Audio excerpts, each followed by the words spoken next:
It is time to start. I'm Kristen Lowry. I am with Purdue Extension as well as Tanya. We are both Health and Human Science Extension educators. So we want to welcome you to the importance of your credit score. I'm going to go ahead and hand this over to Tanya.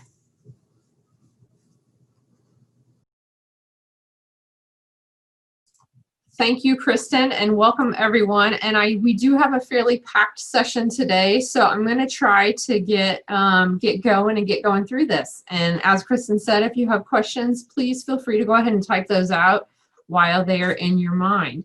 So today we're going to be talking about credit scores and reports. But before we get started, for those of you who are maybe new to Extension, we always try to give a little who we are kind of promo. So Cooperative Extension is actually a nationwide network that has one or more locations in each state. In Indiana, Purdue University is the only land-grant institution that operates Cooperative Extension in the state of Indiana. And we focus on reaching out through research, education, and providing resources to individuals, families, and communities. In Indiana, Purdue Extension is somewhat unique in that we still have county-based offices in every county in our state. So all 92 counties have an extension service. If you are not from my county or one of the other persons you may have been communicating with about this webinar, you can certainly look up to find out where your local office is. And we have experienced educators that can provide resources in ag and natural resources, community development, 4-H and youth development, and health and human sciences, which is where Kristen and I fall. So for those of you who have participated in extension programs before, you know that we always try to collect feedback on the programming we do. And this is very important, not only for the content, so did we fulfill your needs knowledge-wise, but also the delivery method. We're all in a learning curve here, especially going virtual. So when we put out that link at the end, we would really appreciate you clicking on that and giving us your feedback. So with that, let's go ahead and jump right in. So today we want to get a little deeper understanding on credit scores and reports, knowing how to check those, how to identify and fix errors, and steps that we can do to improve our credit score if our number is not falling exactly where we would like to see it.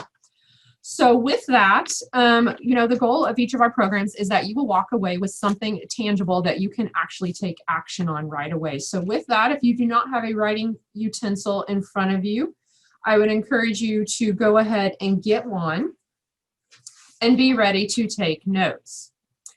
But in the spirit of last month's series on stress and stress reduction, I would like to have us start with a centering activity. So just a couple of deep breaths here to help us get focused and really process what we're going to share and talk about today. And so this is called the box breath, and what this symbol is indicating. So you can just find a seat comfortably anywhere, and what we are going to do is we are going to inhale for 4 seconds, hold for 4 seconds, exhale for 4 seconds, and then hold again for 4 seconds at the bottom, and repeat that process. So if you would with me, feel free to close your eyes, keep them open, whatever is comfortable for you. Go ahead and take a deep breath in and hold. 2, 3, 4, out. Hold. And in. Hold. And out.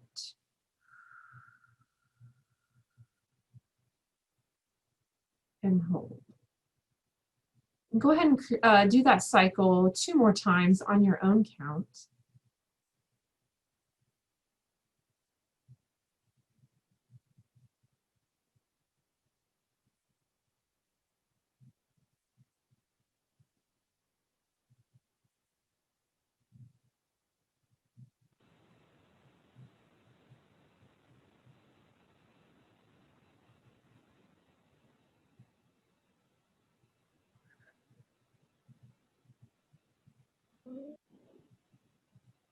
So it's really important, as we discussed last month, to kind of get ourselves centered before we talk about anything stressful or potentially emotional, and finances can fall into both of those categories depending on what you may or may not be dealing with right now.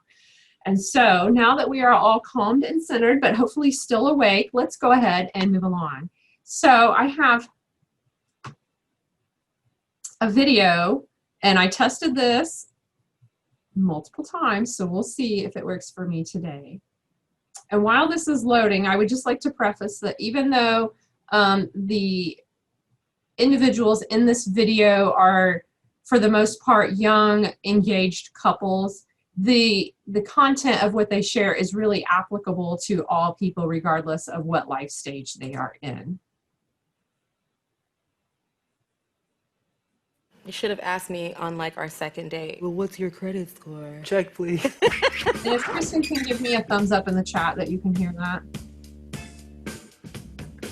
It follows you everywhere in life, whether you're buying a house, renting, getting a car. The next thing we'll be planning for is saving for a wedding. So that's pretty big. If you don't have it, then you have nothing. But if you do have it, then you pretty much have endless possibilities. I want to be able to make the wedding big like she's always dreamed of. Want to buy a house? Yeah, a house with like a front yard and a backyard. Well, for apartments for Yeah. once, because it's not that fun to be a couple and live with a roommate together. I hope so. Alex, our roommate, will not see this video. I think I will have the better credit. Natasha. The car loan's under my name. Every time it's brought up, she says, oh, you better handle this. She writes like raps about it. One rap. It's not a lot that rhymes with 800. That's, oh. I think he's better. Yeah, right? Like 3 times in my life. I don't know when I checked mine last. About a year and a half ago. 5 or 6 months ago. Or we don't have credit scores. Yeah, not if you're making. Any last words before you find out what the scores are? I want to say I'm sorry to you now. Don't run away. I'd say it's about time to find out. Yep. I love you.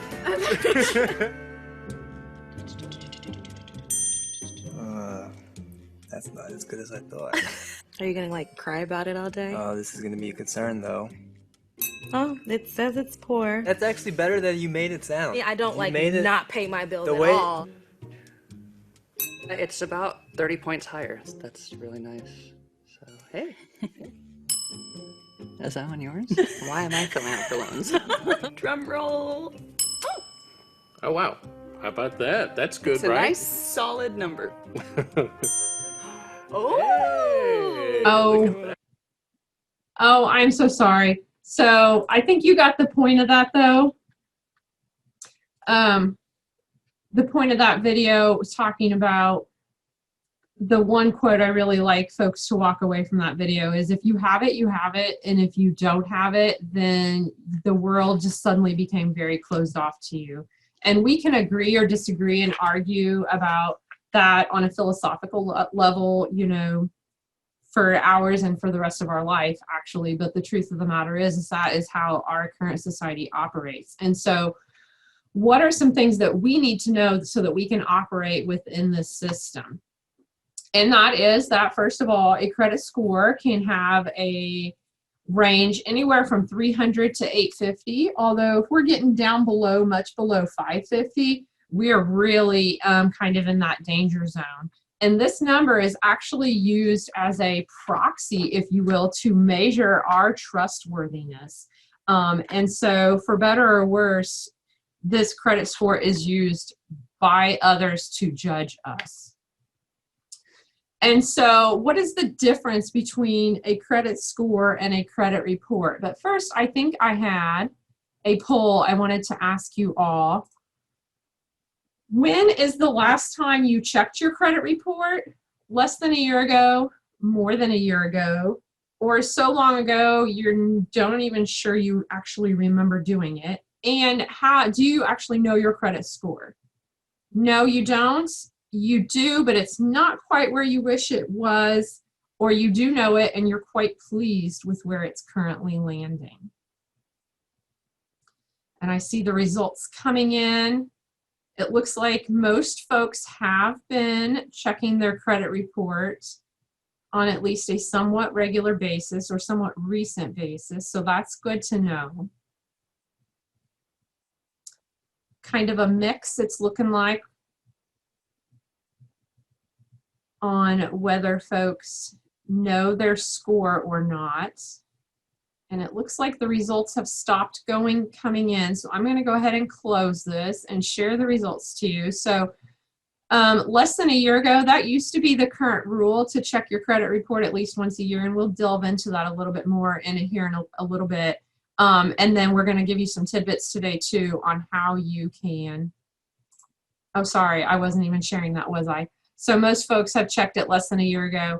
And then this kind of a mix down here with our credit score. So we're going to jump into how we can get our credit score and make sure we know what's going on. So let me manage my technology here. So the difference between a credit score and a credit report is that a credit report is, think of that as our grade card. It is simply a report about us that tells us the content that is there, whereas our credit score is more like our financial GPA, where we actually get our score sent back to us. So let's take a deep dive into each of these. So what is on our credit report? So it's going to be our personal identifying information, our name, social security number, date of birth. It can even contain things like our current and past addresses, our employment history, what kind of credit accounts we have, how many times we've had credit inquiries, and public records and collections. What it does not contain is other personal information such as our race, religion, ethnicity, our bank account balances, interest rates we pay on current debts, whether or not we get child support, alimony, or public assistance payments. It does also not include soft or promotional inquiries. Now, does anyone know what is the difference between a soft inquiry and a hard inquiry as far as our credit report is concerned?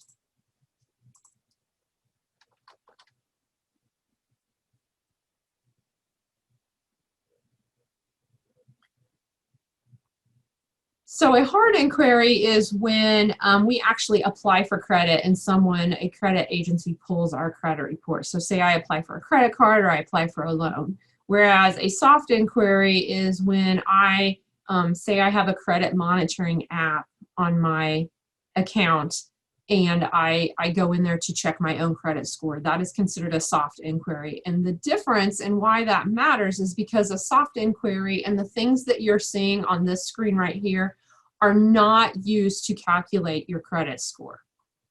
And so that's why we want to differentiate between those. So where do credit reports come from and how do you get yours? Well, there are three major credit reporting agencies: Equifax, Experian, and TransUnion. And when you have an account, a credit card, a mortgage, any other kind of debt, those companies report back to one or more of these agencies. They will not necessarily report to all three, which is why if you were to pull all three of your reports right now, they may or may not be exactly identical, and that is the reason why. And so those companies that you have accounts with report to these agencies, and they collate and maintain all of this information.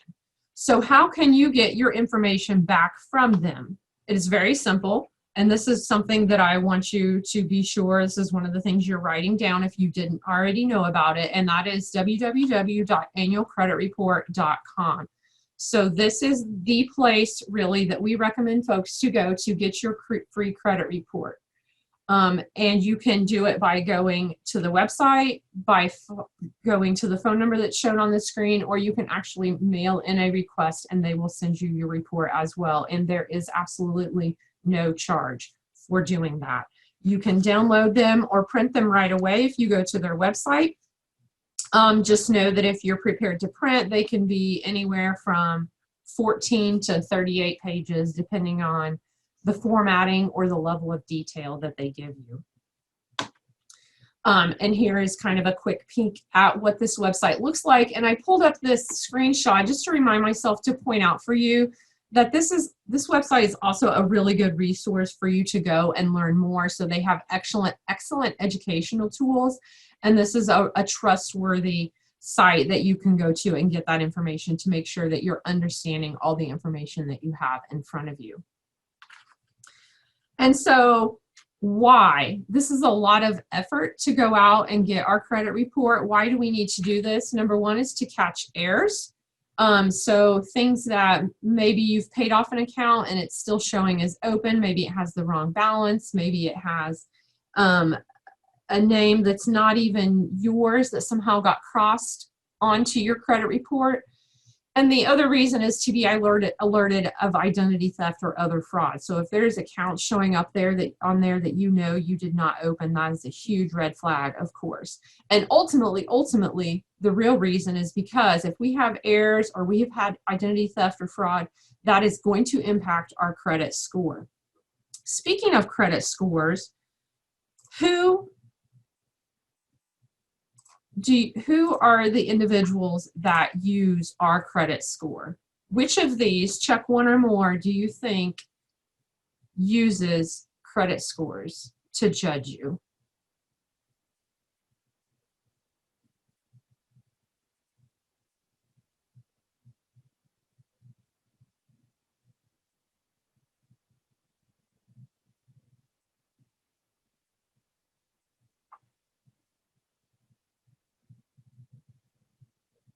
So 100% of you say financial institutions. That is absolutely correct.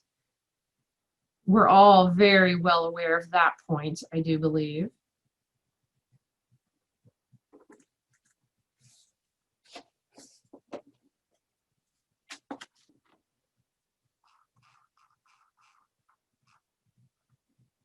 Okay, it looks like the voting has slowed down, so I'm going to go ahead and close this and show you all kind of where you guys thought. It looks like most folks were aware that home insurance and to a lesser extent the auto insurance, but actually all of these, sorry I did not click share again, all of these to some extent will use your credit score to judge you.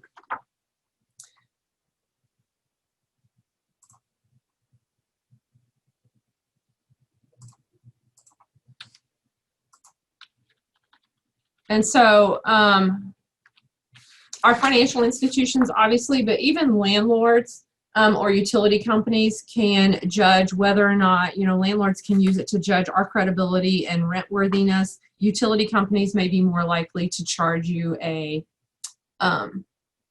deposit in order to open a utility account with them. Employers have even been known to use your credit score. And again, it's a proxy for our trustworthiness and reliability.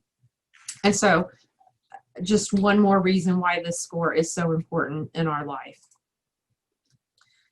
And so, but then ultimately, why does it matter? Because the higher our score, the less we pay. The lower our score, the more we're going to pay. And just like on that slide that showed our home insurance, our auto insurance, those rates are going to be higher, the rates will be higher the lower our score is. And the same way with our interest rates. So I pulled this loan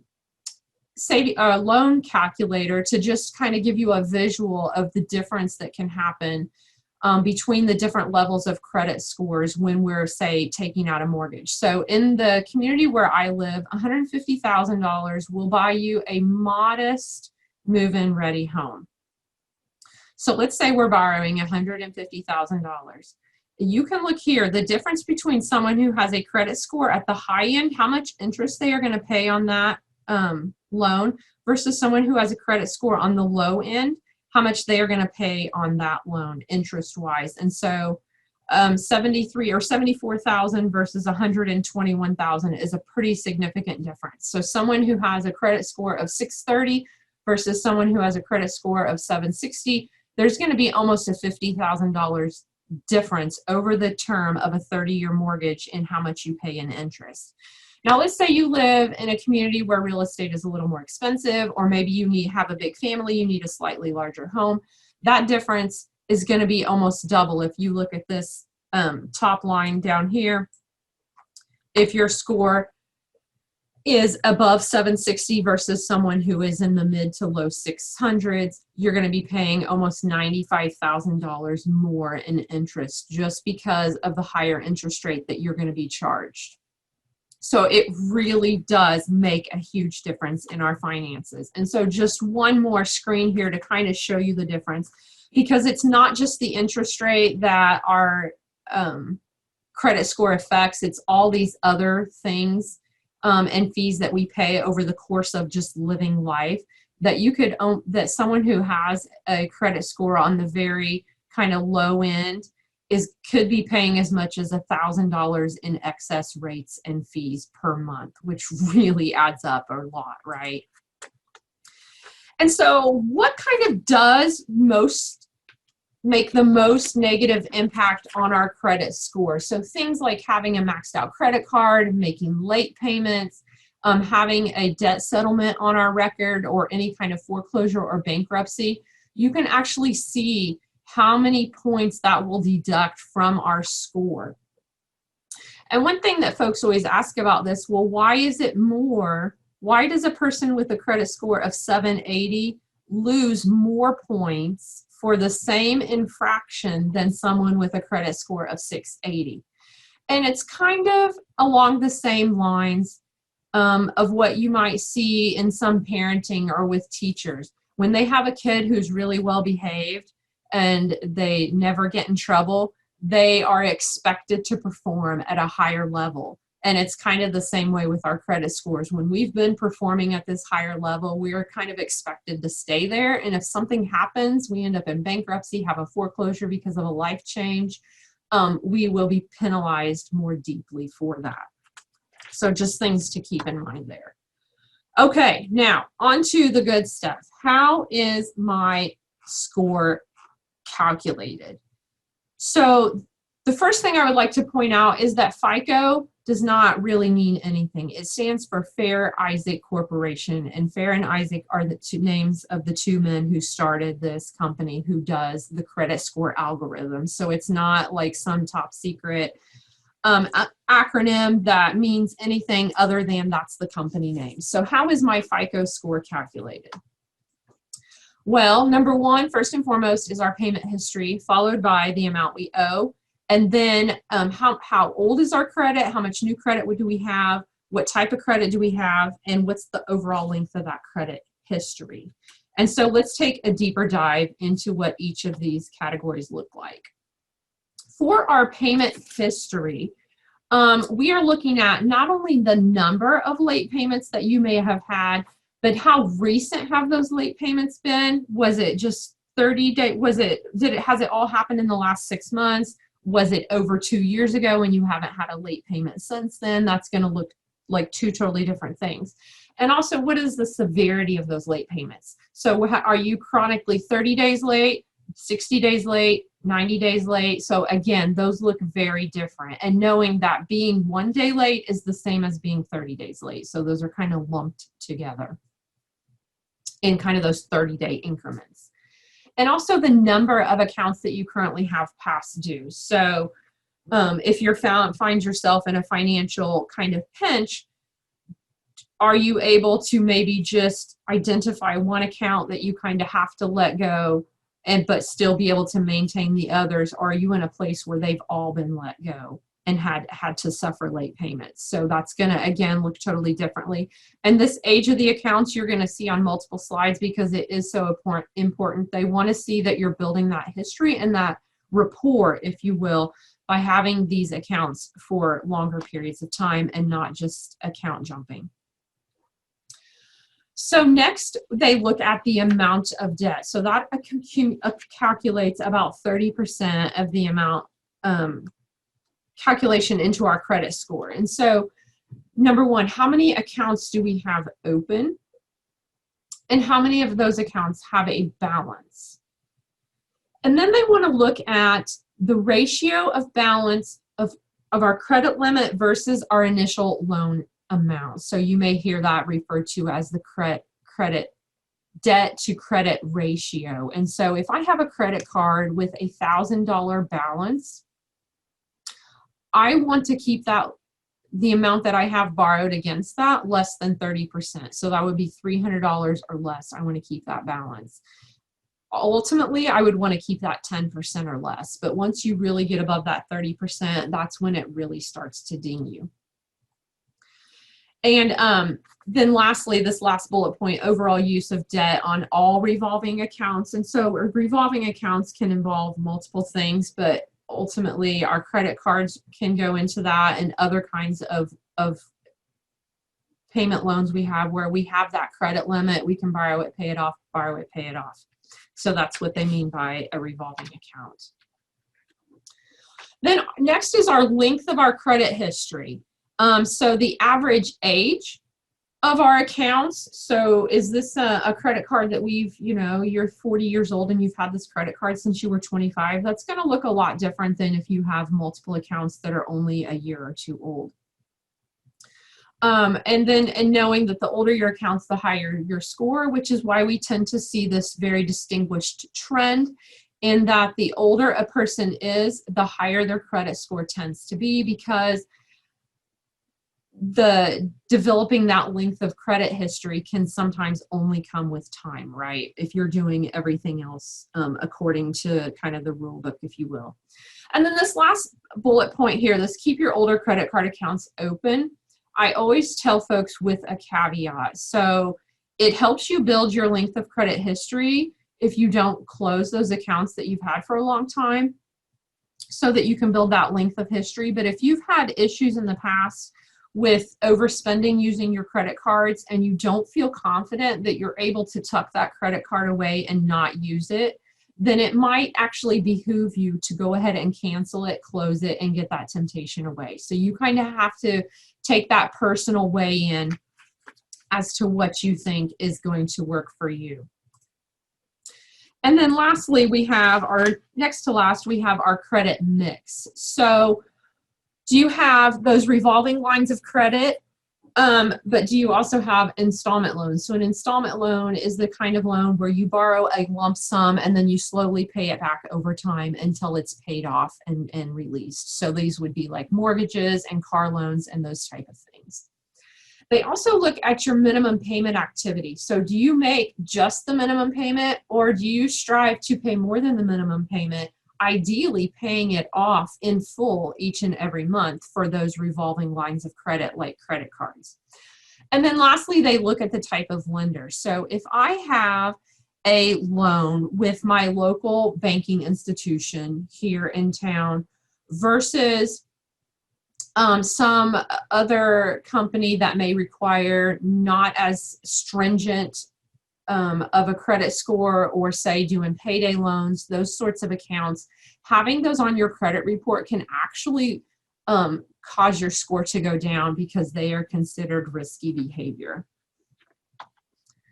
And then lastly, we have they look at how much new credit you have. So how many, and this includes your inquiries, how many inquiries, or those are considered hard pulls or hard credit checks, have you had for different purposes? And so now if you're thinking about buying a home and you're shopping around for the best mortgage rate, if you've had several hard credit pulls within just 2 weeks time, they're going to be able to look at that and recognize, okay, she was just shopping around for the best credit rating or for the best interest rate. That's not necessarily going to hurt your credit score. But let's say you've been bouncing around, opening different credit cards, or maybe you got denied for a loan and so you went to another place and this happened 3 or 4 different times in a row.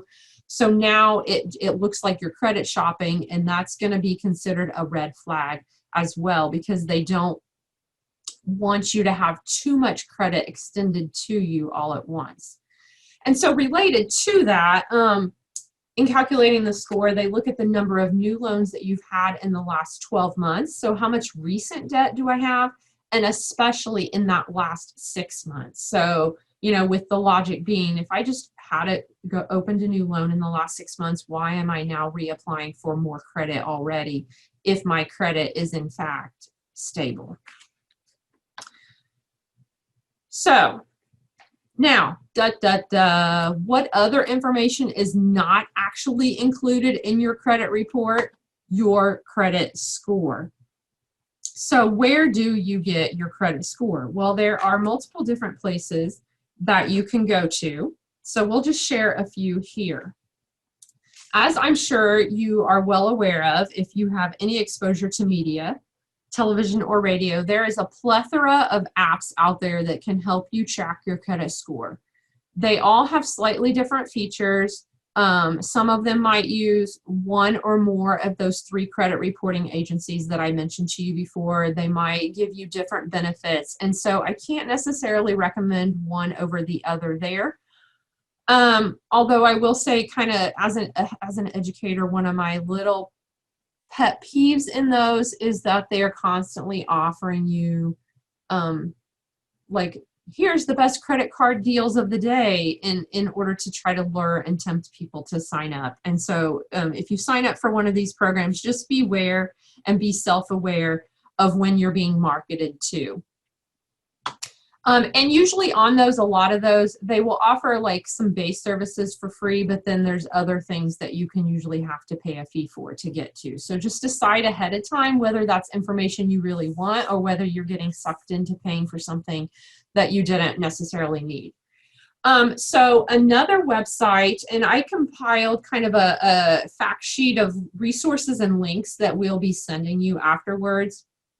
But one of the sites I also recommend to folks is this one from FICOscore.com, and they actually have a very comprehensive list of institutions that partner with them to provide FICO scores.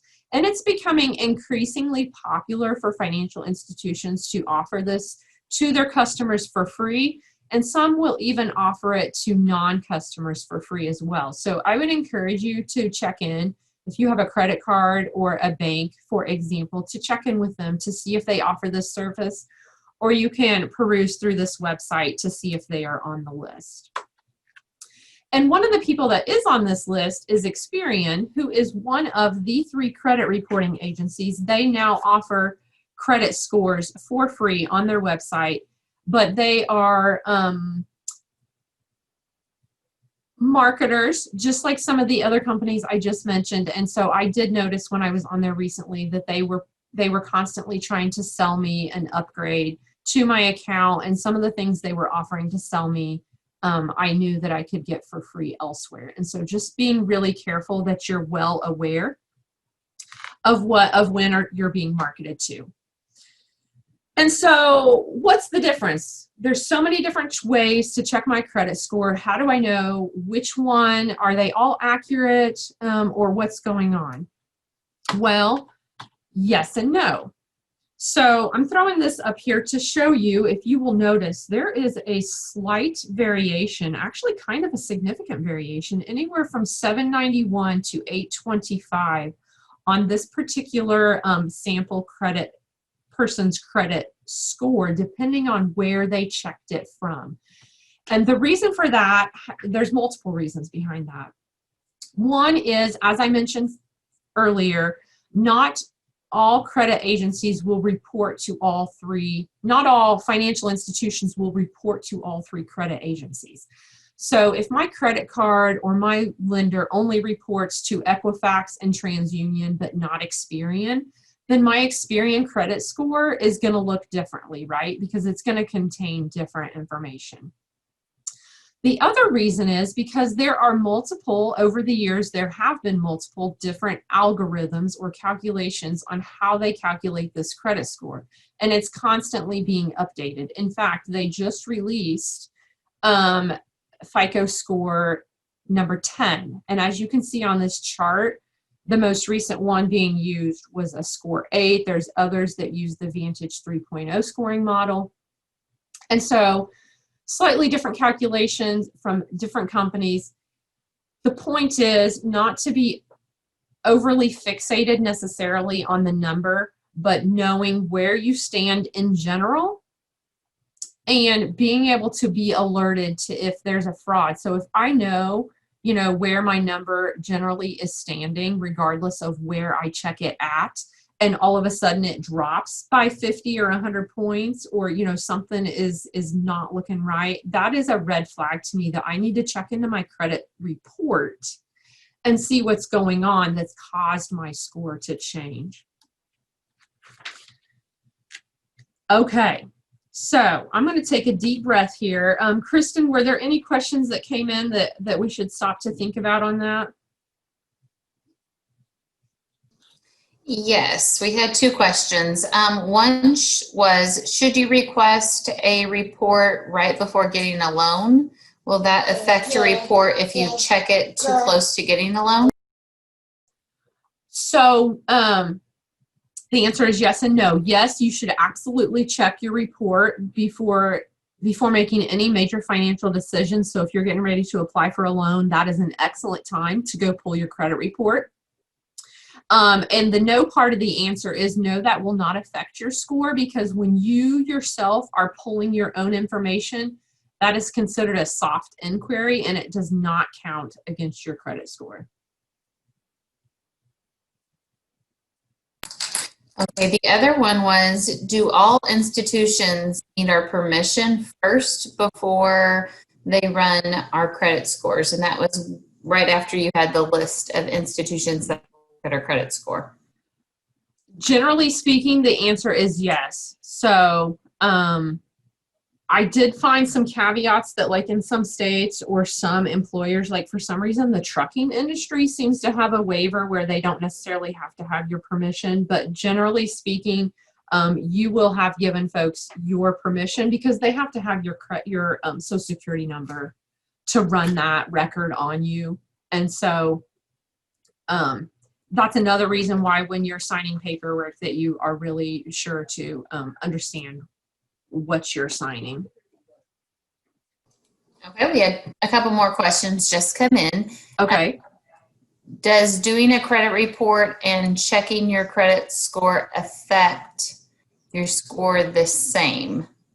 So neither of those, if you are the one doing it, so if say I go to that annual credit report .com right now and pulled my credit report, that does not affect my credit score at all. The only time that affects your credit score is when you are applying for credit. So I'm applying for a loan, I'm applying for a credit card.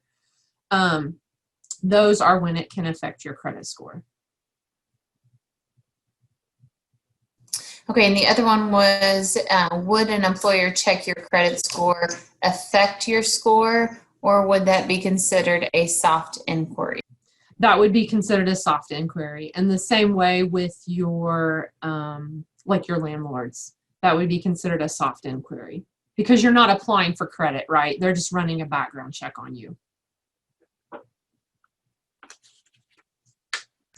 Okay, and should we open a credit card for our teenagers to help them build up their credit? 17 and 15-year-olds are the example there.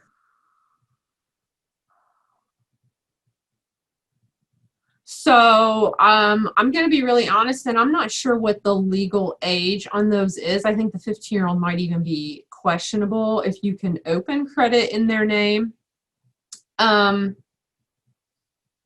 You know, I'm going to throw that back and say that's really got to be a family decision because there has been, you know, there is just no perfect answer to that question. I could see it going really well, or I could see it going really badly. So I guess it depends on, you know, if you know your children and their level of responsibility and working out a plan and an agreement with them and when and how they won't use it and who's going to pay for it and et cetera. I would be sure that the family has a meeting and has all of those things laid out beforehand.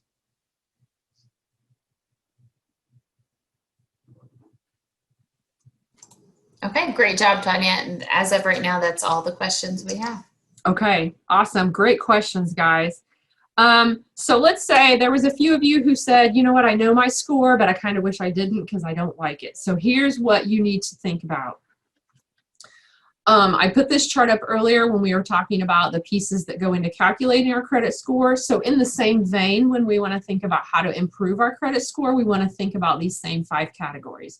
So starting with the biggest one, our payment history. The number one thing you can do to improve your credit score is to make all payments on time. Even if you have to make minimum payments, you know, I emphasized earlier before to pay more than your minimum payment if you can. But if paying all your payments on time means that you're only making minimum payments, then that is the navigation that you should take.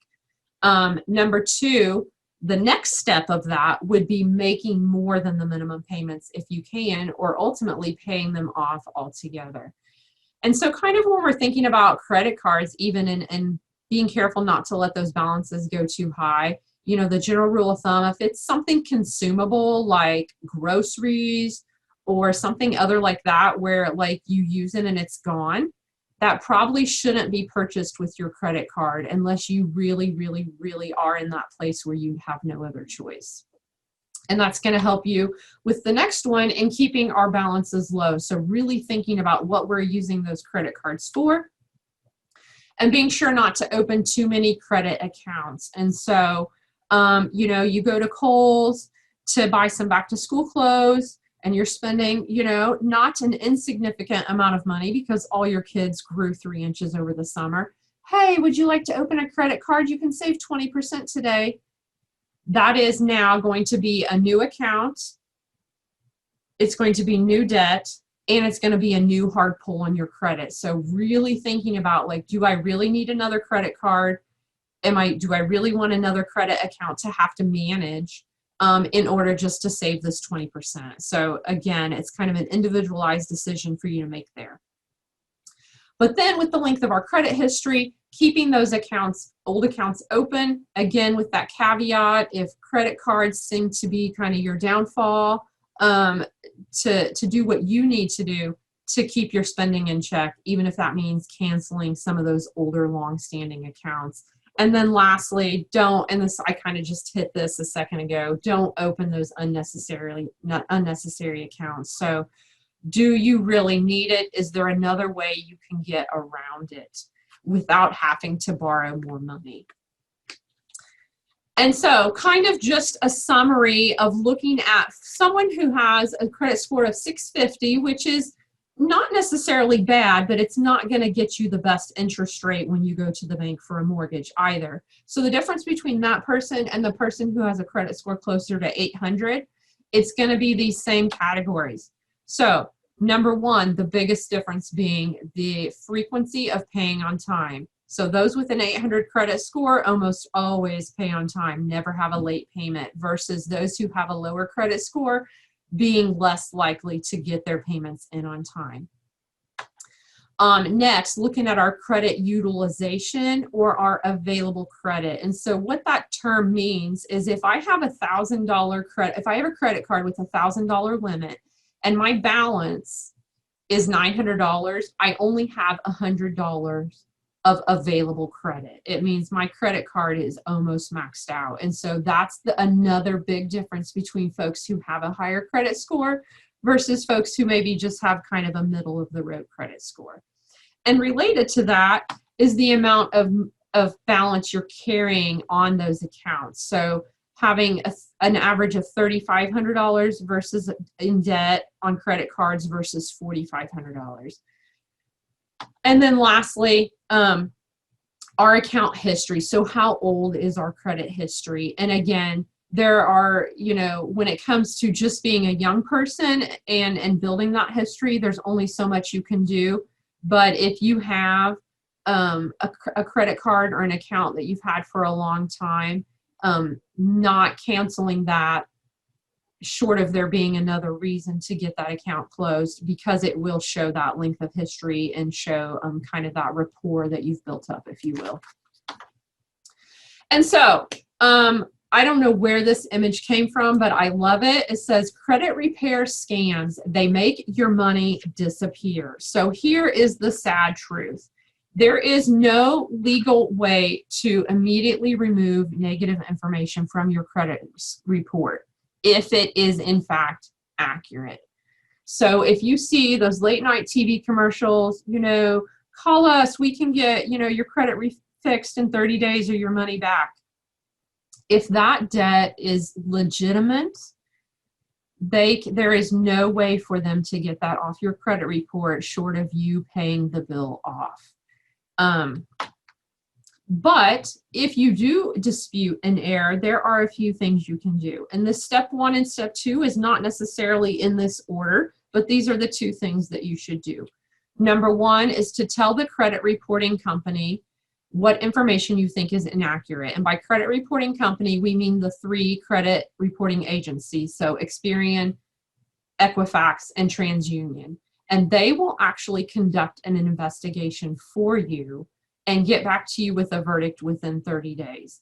And so you may or may not even have to do step 2. It depends, you know, this is going to be unique to your situation and what's been going on. But the other thing you can do is to work with that creditor to figure out what's going on and get the error fixed. But I have personally had to work with the credit reporting agencies to get stuff removed off of my credit report because the creditor would not fix the error for me. And so just know that that is a very viable option, and you can do that you can make that request over the internet through their website.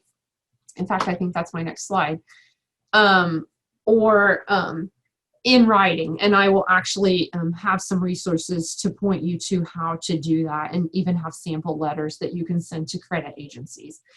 And so as we begin to wrap up, I wanted to point out that this Consumer Financial Protection Bureau and myfico.com are 2 highly reputable websites that I would point you towards if you wanted to learn more information.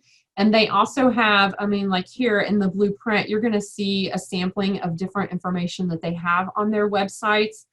And even having those sample letters on how to dispute things that are on your credit report, or if you're having issues dealing with creditors and you're, you know, say you've gotten into a situation where you're unable to pay your debt and you want to be able to send a letter to a creditor to be able to work things out. They have some sample letters on how to work through that with them and what your legal kind of protections are and where those stop, so that you know where you fall.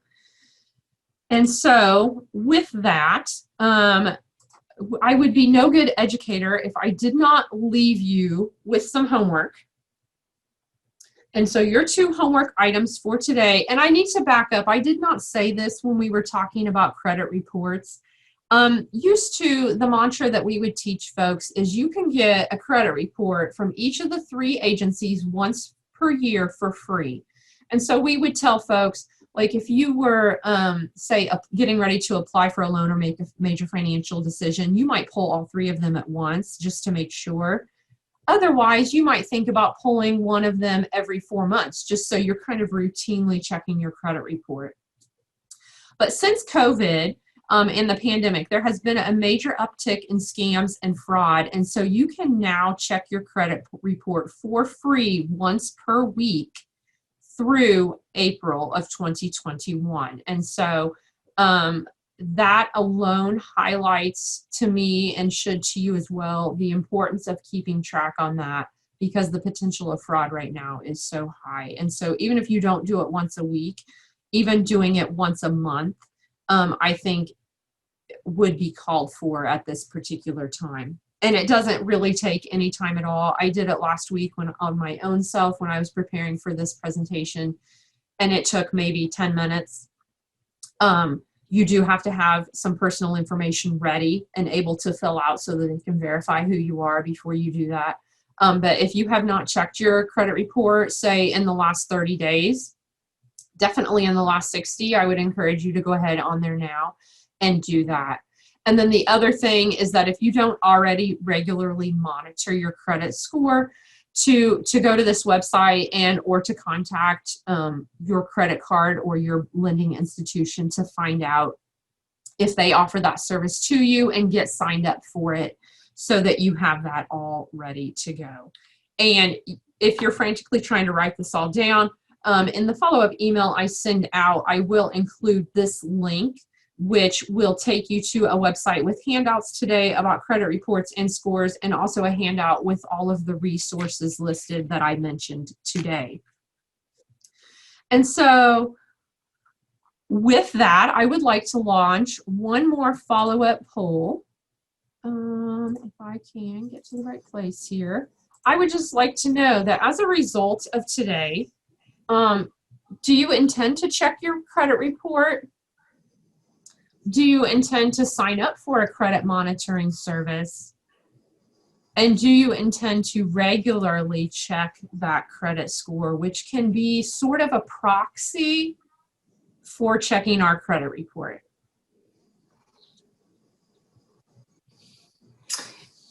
Tanya, would you like to have some questions while you're waiting on those results to come in? Sure, you can throw me one or two. Okay. Does it lower your credit score when you close out credit cards on your own after you get them paid off? So here's the very ironic answer to that. It can, in fact, depending on the length of your other accounts, because it affects your credit length of history. And so I have actually experienced that myself. In fact, when I paid off my student loan in record time a few years ago, I was so proud of myself, and my credit score dropped 25 points. So, yeah, it is what it is. That can actually cause your score to go down, though. Sorry, that was a long-winded answer. And it looks like everyone is done answering their poll, so I'm going to go ahead and close this out. I appreciate everyone giving their feedback, and I will share this just to say I'm really glad to see that everyone is planning on checking their credit report and making sure that they know what is going on with that, because it does impact us in so many ways. And so with that, for those of you who have participated in our programs before, you know, and I mentioned at the beginning that we do appreciate your feedback on our programs. And so I am going to drop, or I don't know if Kristen has this handy where she can do it. I just attached it in the chat box. Okay, yeah. So if you wouldn't mind clicking on that link that says bit.ly/survey2508 and jump on over and fill that out for us. And while you're doing that, Kristen, you can let me know if there are any other questions coming through. At this time, I'm not. Several indications just asking for this information to be taught to students in schools. Right. We do have some really good programming that we do to youth in schools. And hopefully, if some schools, they do mandate financial classes before even getting your general diploma.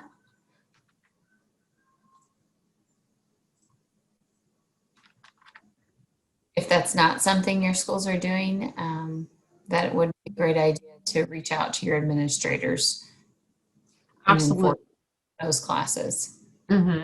Yeah, and I was just going to tag on to that and say that, you know, if anytime a parent can help Extension connect with those schools, that's always going to, in my mind, forge a much stronger bond than us going into the school and saying, oh, we have this program, we think you should let us in. So, you know, making it kind of a team effort.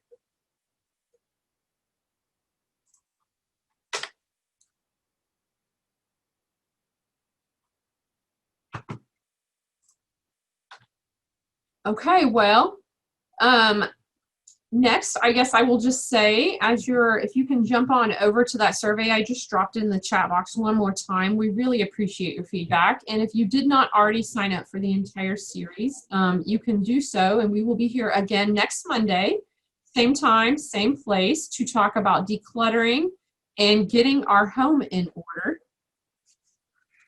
And I believe Jennifer Stefanczyk will be leading that session. And so with that, I would just like to say thank you